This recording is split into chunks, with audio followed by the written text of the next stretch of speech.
बहुत समय पहले की बात है। एक घना जंगल था जहां तरह तरह के जीव जंतु रहते थे।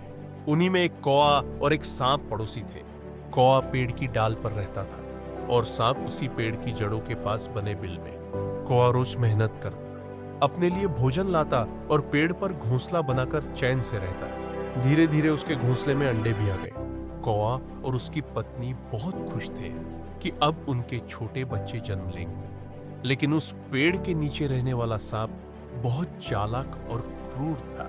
जब कौआ भोजन की तलाश में बाहर जाता तो सांप धीरे धीरे ऊपर चढ़ता और कौए के अंडे खा जाता। हर बार कौआ जब लौटता तो उसे अपना घोंसला खाली मिलता। वह और उसकी पत्नी दुख से रो पड़ते। कुछ समय तक यह सिलसिला चलता रहा। कौआ बहुत परेशान हो गया। वह सोचने लगा, अगर ऐसा ही चलता रहा तो हमारे बच्चे कभी पैदा नहीं हो पाएंगे। हमें कोई उपाय करना होगा। कौआ अपने सबसे बुद्धिमान मित्र लोमड़ी के पास गया। उसने सारी कहानी सुनाई और मदद मांगी। लोमड़ी ने ध्यान से सुना और कहा, मित्र, चिंता मत करो। चालाकी से बड़े बड़े दुश्मनों को हराया जा सकता है। तुम ऐसा करो कि राजमहल में जाओ। वहां राजकुमारी नहाने आती है और अपने गहने किनारे रख देती है।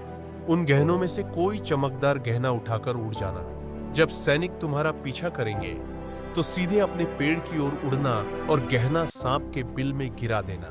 कौए को यह योजना पसंद आई। अगले ही दिन उसने वही किया। वह राजमहल पहुंचा और सोने का चमचमाता हार उठाकर उड़ गया। सैनिकों ने शोर सुना और तुरंत उसका पीछा करने लगे। कौआ सीधा अपने पेड़ की ओर आया और हार सांप के बिल में गिरा दिया। सैनिक गहना उठाने के लिए बिल खोदने लगे। जैसे ही उन्होंने बिल खोदा, उन्हें भीतर वह जहरीला सांप दिख गया। सैनिकों ने तुरंत लाठियों से उसे मार डाला और गहना राजकुमारी को वापस दे दिया।